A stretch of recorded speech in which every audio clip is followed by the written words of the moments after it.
الحمد لله وكفى وسلام على عباد الذين اصطفى أما بعد فأعوذ بالله من الشيطان الرجيم بسم الله الرحمن الرحيم هن لباس لكم وأنتم لباس لهن صدق اللہ العظیم۔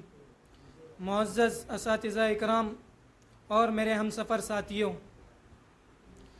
خاتون مسلم گلشن اسلام کا ایک عجیب و غریب شاہکار ہے، جس کی پیکر میں بیٹی کی عصمت، بہن کی محبت، بیوی کا پیار، ماں کا خلوص ہے، جس نے صالح معاشرے کی تشکیل میں اہم کردار ادا کر کے اپنی اہمیت و افادیت میں اور عظمت و تقدس کو تسلیم کرایا ہے۔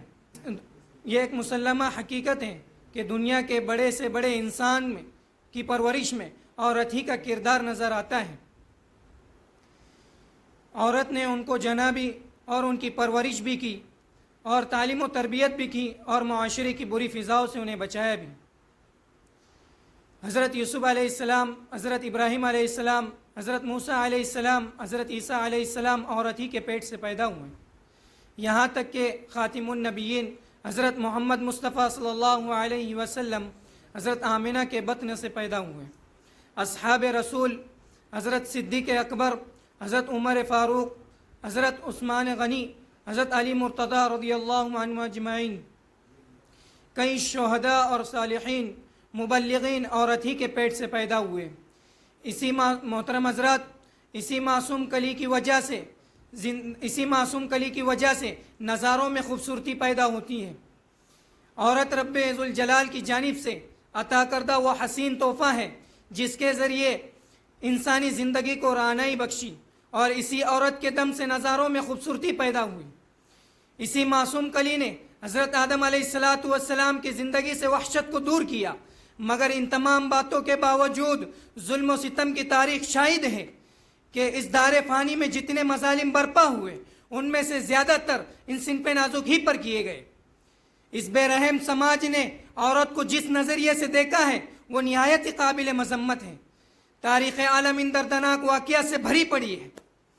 کبھی حضرت مریم علیہ السلام کو دنیا والوں نے متہم کر کے جنگلوں کی خاک چھاننے پر مجبور کر دیا، تو کبھی نمرود نے اپنی بیٹی کے اسلام لانے کے پائداش میں آگ میں ڈالا، تو کبھی عرب کے جاہل معاشرے نے اس لڑکی کی پیدائش کو اس قدر منحوس تصور کیا کہ ان کو پیدا ہوتے ہی زندہ درگور کر دیا گیا۔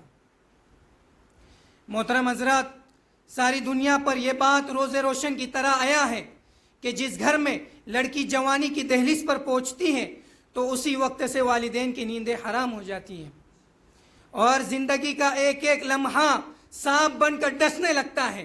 ایک طرف لڑکی کی اٹھتی ہوئی جوانی ہوتی ہے تو دوسری طرف جنسی بھیڑیوں کی اٹھتی ہوئی نگاہیں ہوتی ہیں۔